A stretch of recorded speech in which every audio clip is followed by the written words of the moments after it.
Hey y'all, Pamela Maldonado here to bring you a PGA betting preview for OddsShark. This week, the PGA moves over to the Rocket Mortgage Classic at Detroit Golf Club in Michigan. Looking at the field, Bryson DeChambeau does lead as the plus 800 favorite, followed by Patrick Reed, Hideki Matsuyama, Webb Simpson, and Will Zalatoris rounding out the top 5 at plus 2200. Looking at the course, Detroit Golf Club is a par 72 and over 7,300 yards. A Donald Ross design, this course comes complete with tree-lined fairways in the front 9, but the back 9, it is pretty basic and it's going to create a bit of a birdie fest. The course itself, it is pretty bland. It is a bit of a cookie cutter design, and off the tee is pretty dead straight, which is going to work well for a couple of players. Hole 4, it is a 675-yard par 5, and the greens are a bent POA mix. Some of the stats that I'm utilizing for this tournament are players who can birdie, so I'm looking at birdie or better and strokes gained putting. Since the course is pretty basic, I want to know if a player can hit close enough to the hole to give themselves some birdie opportunities. One of the players that I'm targeting is Patrick Reed. His odds for a top 20 are minus 135. In 2020, he did miss the cut here at this course. However, Reed did take 5th at this course in the year before. Typically, Reed is a solid putter. He actually lost strokes putting for a 25th place finish last week at the Travelers Championship. His stats do correlate well to this course. He is 18th in birdie or better. He is 8th in strokes gained putting and 35th in strokes gained on the approach.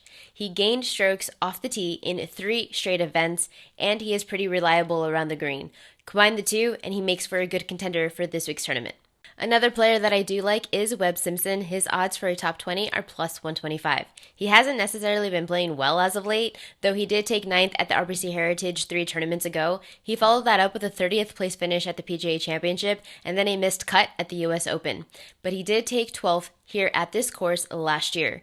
Simpson is 19th in birdie or better, and though he's not necessarily a long hitter, he doesn't typically gain off the tee, but he is a decent enough iron player that he can put it into play and potentially make some birdies.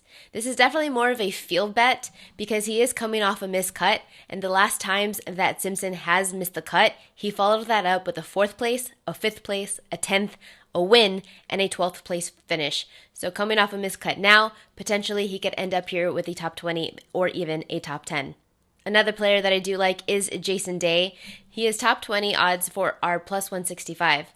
Day is normally somebody I like to fade. However, I'm trying to catch him on a bit of a streak. He did take 44th at the PGA Championship, and he followed that up with a 10th place finish at the Travelers. This is the first time that he has gained strokes putting in his last 7 events.